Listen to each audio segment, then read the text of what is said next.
Praise the Lord. Muli po magandang hapon at ito po ang inyong lingkod, Pastor Ariel Bernas. Muli pong sumasayang papawid at mula po dito sa JIL Church, Basod, Camarines Norte, ay patuloy na tayong magtatalakay ng mga kaganapan sa banal na kasulatan at patuloy na iyahayag ang mabuting balita ng Panginoong Jesucristo. At tayo nagpapasalamat sa kabutihan ng Panginoong Diyos. Bagamat medyo maulan, ay naroroon pa rin ang kabutihan ng Panginoong Diyos dahil nararanasan natin hindi lang yung init, kundi yung maganda at balansing panahon ngayong araw na ito. Ito po ang inyong lingkod, Pastor Ariel Bernas, muli po dito sa Basod, Camarines Norte. At ngayon po ay kinukumusta natin ang lahat ng nakakarinig at makakarating sa iba't ibang dako na programang ito po. Ito po ang binhi ng buhay na noon pa man, since 2020 po ay patuloy tayong naghahayag ng salita ng Diyos maging sa iba't ibang istasyon, sa mga FB live broadcast at sa ating FB page, Ariel TV, at saan mang platform po ito makarating. Ang hangad po ng programang ito ay maipahayag ang kabutihan ng Diyos at ang mabuting balita ng ating Panginoong Hesukristo. Kaya dito po ngayon pong hapon ay siyempre ito yung mga controversial at mga debatikal na mga issue patungkol sa pananampalatayang Kristiyano, na dito po ay nahati po ang napakaraming mga mananampalataya at kinikilala sa paniniwala o sa reliyong Kristyanismo. At ito po ang tatalakayin natin ay patungkol sa si Jesucristo ba ay Diyos? Tuwiran bang inaangkin ng Panginoong Jesucristo na siya ay Diyos? At maraming mga talata sa banal na kasulatan ang ating tatalakayin at ilan lamang po ngayong hapon. Ito po ay series lesson na may kaugnayan sa mga tinalakay natin dati na sino ba si Jesucristo? Sino ba si Jesus? Ito, pangalawa po ito, si Jesucristo ba ay Diyos? At inaangkin ba ni Jesucristo na siya ay Diyos? Yan, napakaganda po kasi sa panahon po ngayon, sa mga naglalakihang relihiyon at sa mga debate, argumento, na kung si Jesucristo ba ay Diyos na nagkatawang tao o si Jesucristo ba ay talagang tao lamang at hindi Diyos. Napakatindi ng pag-aaral ng mga Bible scholar ng iba't ibang paniniwala, o ito yung mga paksa patungkol sa mga hidwang pananampalataya, kasi maraming naniniwala na si Jesucristo ay tao lamang at meron namang tumatayo sa paniniwalang si Jesus ay Diyos na nagkatawang tao, sapagkat sinabi nila hindi makikilala ng sino mang tao ang Diyos kung ang Diyos ay hindi magkakatawang tao. Kaya maganda pong talakayan po ito at mahalagang maunawaan ng tao, kasi ang maling pagkaunawa sa pagkakilala sa Panginoong Jesucristo ay magdudulot ng kapahamakan doon sa kabilang buhay, kasi meron tayong kaligtasan na ino-offer ang banal na kasulatan, at meron namang kapahamakan na ayaw ng Diyos na maranasan natin, pero dahil sa maling paniniwala at paglakad natin sa maling pagkakilala kay Kristo ay merong kapahamakan. Doon sa 1 John chapter 2 verse 22, nais ko lamang po unahing banggitin po ito, mga kapatid. Sino nga ba ang sinungaling? Meron po kasi mga nagsusulputan ng mga antikristo, mga bulaang guro, o mga bulaang propeta na sa panahon po natin ngayon ay lalong dumadami at lumalaganap. At matindi ang kanilang impluwensya sa mga taong iyon ang kanilang paniniwala o niyayakap na paniniwala. Sabi ng 1 John chapter 2 verse 22 to 23, sino nga ba ang sinungaling? Hindi ba't siya na nagsasabing si Jesus ay hindi ang Kristo? Ang mga nagsasabi nito ay kaaway ni Kristo, hindi nila pinaniniwalaan ang ama at ang anak. Ang hindi kumikilala sa anak ay hindi rin kumikilala sa ama. Ang kumikilala sa anak ay kumikilala rin sa ama. Napakaliwanag po, ano? Hindi, minsan may mga bahagi ng talata sa banal na kasulatan, lalo na sa dalawang talatang ito, verse 22 and 23, na minsan ginagawa ng maling pakahulugan. Pero dito po, maliwanag na kahit sa English mo tingnan, kahit sa Tagalog, maliwanag na may sinasabi ang banal na kasulatan patungkol sa pagka-Diyos ng Panginoong Jesucristo, no? Sino nga ba yung sinungaling? Ibig sabihin, talagang maglalabasan ang kasinungalingan, kasi ang kaaway, ang dyablo, ay ang katotohanan ay pilit na binabaluktot at ang baluktot ay pilit na ginagawang totoo.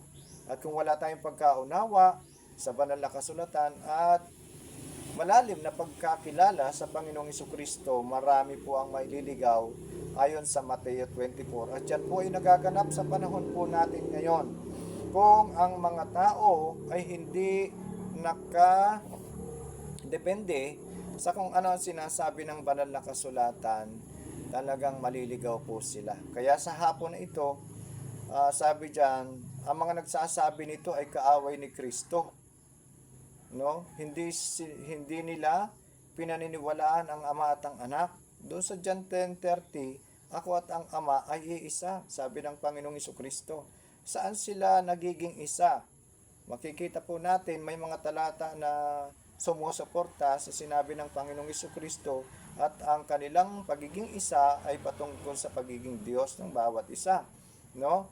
Yan po ay makikita sa iba't ibang mga supporting verses na nagpapatunay na ang anak ay nagkatawang tao na Diyos. Ang hindi kumikilala sa anak o bilang Diyos ay hindi rin kumikilala sa ama bilang Diyos. At mayroon pong paniniwala na yung ama lang ang kinikilala, yung anak ay hindi. No? Sabi ng Biblia, maliwanag naman, ang hindi kumikilala sa anak ay hindi rin kumikilala sa ama. Ang kumikilala sa anak bilang Diyos ay kumikilala rin sa ama bilang Diyos. Kaya dito po maliwanag na bagamat walang talata sa banal na kasulatan kung saan tuwirang sinabi ni Jesucristo ang ganito, ako ay Diyos. Ngunit hindi rin iyan nangangahulugan na hindi niya kailanman ipinahayag na siya ay Diyos. Isa sa mga halimbawa yung sinabi ni Jesucristo sa John 10:30, ako at ang ama ay iisa. Sa biglang tingin, tila hindi ito tuwirang pag-angkin na siya ay Diyos, ngunit para sa mga Hudyo, ang sinabi ni Jesus ay tiyak ang pag-angkin na siya ay Diyos. Ganito ang reaksyon ng mga Hudyo doon sa John chapter 10 verse 33. Hindi dahil sa mabuting gawa kaya ka namin babatuhin, kundi dahil sa paglapastangan mo sa Diyos, sapagkat nagpapanggap kang Diyos, gayong tao ka lang. Sa nabanggit na mga talata sa verse 33 ng John chapter 10, hindi itinuwid ni Jesucristo ang mga Hudyo gaya ng pagsasabing hindi ko inaangkin ang pagiging Diyos. Ipinapahiwatig lamang nito na si Jesucristo ay Diyos ng kanyang sabihin, ako at ang ama ay iisa, doon sa verse 30 ng John chapter 10. Sa John chapter 8 verse 58, ganito naman ang wika ni Jesus. Katotohanang sinasabi ko sa inyo, bago pa ipanganak si Abraham, ako ay ako na. Muling kumuha ng bato ang mga Hudyo at tinangkang batuin si Jesus. Bakit kailangang batuin ang mga Hudyo si Jesucristo kung wala siyang sinabi na sa paniniwala nila'y pamumusong sa pangalan ng kataas-taasang Diyos? Kaya mapansin po natin dito, bago pa ang kanilang amang si Abraham, yung father of faith ng mga Hudyo, ay naroon na ang Panginoong Jesucristo, at yan ay sinusuportahan ng mga talata sa Genesis na kung saan doon sa verse 26 to 28, lalangin natin ang tao ayon sa ating wangis at larawan. Yan po yung mga napaka-debatical na pinagtatalo ng talata. Sino daw yung kausap ng ating Panginoong Diyos Ama na manlilikha sa paglikha sa lahat ng bagay, especially sa mga talatang ito na sinabi niya, lalangin natin ang tao ayon sa ating wangis at larawan. Sino ba yung kausap ng ating Panginoong Diyos Ama na manlilikha? Sabi ng iba po, anghel. Kung titingnan naman natin, ang kalagayan ng anghel at ang titulo ng anghel sa banal na kasulatan, lalo na sa Hebrews chapter 1, mapapansin po natin doon, ang anghel pala ay creation o nilikha ng Panginoong Diyos. Hindi po siya co-creator. Kaya hindi po totoo na ang mga anghel ay kamang lilikha ng ating Panginoong Diyos. Ngayon, kung hindi yung mga anghel at yun ay paniniwala ng ibang mga sektang naniniwala na si Kristo ay tao lang, kung hindi anghel, sino yung kamanlalalang o yung creator ng Diyos Ama sa paglikha sa tao? Mapapansin po natin doon, ang ating Panginoong Hesus Kristo po ay naroon na. Sabi niya, bago pa ipanganak si Abraham, ako'y ako na. Ibig sabihin, siya talaga yung Diyos na nagkatawang tao na simula pa lang ng paglikha ng sanlibutan at especially sa tao, naroon ang Panginoong Hesus Kristo at siya ang kamanlalalang ng ating Panginoong Diyos Ama. No? Kaya napakahalaga po ng paniniwala na masasabi nating biblikal o hindi ito paniniwalang gawa lamang ng tao, kundi ito yung tuwirang sinasabi ng banal na kasulatan, mismong winika ng Panginoong Jesucristo, maging ng mga propeta ng Panginoong Diyos simula sa lumang tipan hanggang sa huling tinta ng banal na kasulatan. Kaya po ngayong pong hapon, napakahalaga nung tinatalakay po natin, si Jesucristo ba ay totoong Diyos? Meron po kasi talagang mga naglalakihang relihiyon, napakaraming miyembro, napakagaganda ng mga kapilya o simbahan, pero ang kanilang paniniwala ay hindi Diyos ang Panginoong Jesucristo. Yun daw po ay incomplete. Hindi kompleto ang pagkakilala sa tunay na Diyos na si Jesucristo. May hirap bang paniwalaan na ang Diyos ay may kapangyarihang maging tao? Ano po? Ang Diyos mayroong kapangyarihang maging tao, pero ang tao walang kapangyarihang maging Diyos. Kahit ano pa ang gawin po ng isang tao, kahit balibaliktarin pa niya ang mundo, hindi niya kayang gawin ang kanyang sarili o sino mang tao sa mundong ito ay maging Diyos. Ano po? Sinabi naman sa Biblia ay mayroong tao na pwedeng maging anak ng Diyos. Sabi sa John 1:12, sino mang tumanggap at sumampalataya sa Kanya, kanino? Sa ating Panginoong Jesucristo ay binibigyan ng karapatan na maging anak ng Diyos. Kaya masasabi po natin tayo tao lamang, hindi tayo pwedeng maging Diyos, pero pwede tayong maging anak ng Diyos at dahil sa ating pagtanggap at pananampalataya kay Kristo. Pero ang Diyos pwedeng maging tao, ang tao hindi pwedeng maging Diyos. Kaya dito po, kumbaga mapapansin natin napakahalaga na mga pag-aaral na ito. Doon sa John chapter 1 verse 1, sa pasimula pa'y naroon na ang salita, kasama ng Diyos ang salita at ang salita ay Diyos. Papansin po natin, sa John chapter 1 verse 14 ang nakasaad ang ganito, naging tao ang salita at siya'y nanirahan sa piling natin. Tayo po bilang tao, kapag tinanggap daw natin personal, buong puso, kaluluwa, pag-iisip at lakas, buong buhay natin, ang Panginoong Jesucristo sa ating buhay, siya ay maninirahan sa atin, paghaharian niya tayo, at siya ang mamamahala sa buhay po natin. Siya na ang ating susundin. Sabi doon, naging tao ang salita at siya'y naninirahan sa piling natin. Natin na mga mananampalataya lang. Kapag hindi mo kinilala si Jesus bilang Diyos na nagkatawang tao at personal mong tagapagligtas, at kung hindi mo siya sasampalatayanan, na siya'y muling binuhay ng Diyos, wala ka namang kaligtasan at hindi siya maninirahan sa iyo. Kaya napakahalaga po nito. John chapter 1 verse 1, sa pasimula pa'y naroon na ang salita. Doon sa Genesis chapter 1 verse 1, kasama ng Diyos ang salita. Sino po yung salita? Ang Panginoong Jesucristo. At ang salita ay Diyos. Ibig sabihin, yung salita na yon, yun ang Diyos. Kasama na ng Diyos ang salita na yon, ang Panginoong Jesucristo. Naging tao ang salita. Sino yung naging tao na Diyos? Walang iba ang Panginoong Jesucristo. Ito'y malinaw na nagpapahayag na si Jesucristo ay Diyos na nagkatawang tao. Sinasabi din sa atin sa Aklat ng Mga Gawa, chapter 20, verse 28, mga kapatid, ingatan ninyo ang inyong sarili at ang lahat ng kabilang sa katawan, sapagkat inilagay sila ng Espiritu Santo sa inyong pag-iingat. Pangalagaan ninyo ang iglesia ng Diyos. Kapag iglesia ng Diyos, hindi yan tumutukoy sa isang kapilya, sa isang relihiyon, sa isang simbahan, kundi yan ay kalipunan ng mga mananampalataya ng Panginoong Jesucristo na tinubos ng banal na dugo sa krus ng Kalbaryo. Ayan. Sinabi din sa Gawa 20:28 na binayaran ng Diyos ang kanyang katawan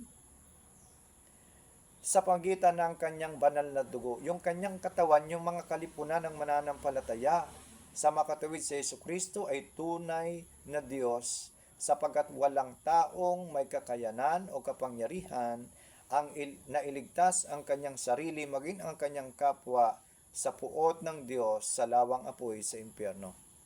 Kaya napakahalaga po mga kapatid, no?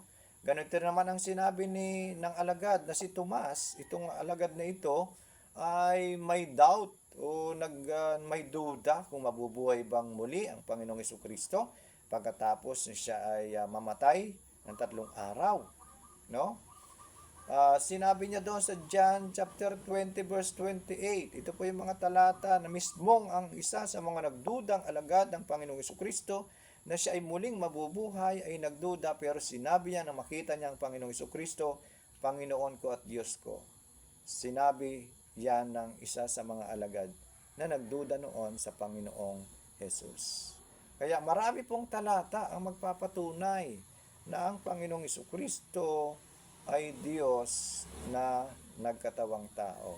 Kaya sige po, kung meron po kayong mga comment at may mga tanong po kayo, pwede po ninyo po akong sadyain o kaya ay tawagan sa cellphone number na ilalagay ko po dyan sa aking dito po sa video na ito. Kaya marami po salamat, magandang hapon sa bawat isa. Nawa po sa magitan ng kapangyarihan ng Banal na Espiritu, ang napakahalagang paniniwala patungkol sa pagka-Diyos ang Panginoong Jesucristo ay mahayag po sa inyo at inyo pong mapaniwalaan. Ano po? Ako po ay instrumento lamang ng kapahayagan ng Diyos patungkol sa papaano natin makikilala ang Panginoong Jesucristo at totoo nga ba na siya ay Diyos nagkatawang tao. Nawa po ang mga talatang ating nabanggit ay inyo pong pag-aralan muli kung kayo nagdududa o isang tao na nabubuhay sa mundong ito na hindi naniniwala na si Jesucristo ay Diyos na nagkatawang tao. Kaya po, hindi po ako naninira ng mga simbahan o anumang uri ng relihiyon. Ako po ay tagapagpahayag lamang ng salita ng Diyos ayon sa aking pagkaunawa na ipinagalop sa akin ng Banal na Espiritu, at siyempre dahil sa mga pag-aaral na aking pong napagdaanan. Kaya marami pong salamat. Tayo po ay Bible-centered at hindi po tayo religious-centered. Ang paniniwala po natin ay patungkol lamang sa kung ano ba ang nasasaad, sinasabi ng banal na kasulatan bilang siyang katotohanan na dapat nating paniwalaan. Muli po, maraming salamat, magandang hapon sa bawat isa, at tayo patuloy na pagpalain ng ating Panginoong Diyos. At inihiling ko po na patuloy po kayong patuloy nyo pong i-like at i-follow ang programang Ariel TV sa aking Ariel TV FB page po at saka sa aking mga reels, mga FB live broadcast. Maging sa sa aking YouTube account, yung pong Bigas at Biblia, kay na tulong pa upang marami rin po tayong matulungan. Maraming salamat at pagpalain tayo lahat ng ating Panginoon Diyos ngayong araw na ito.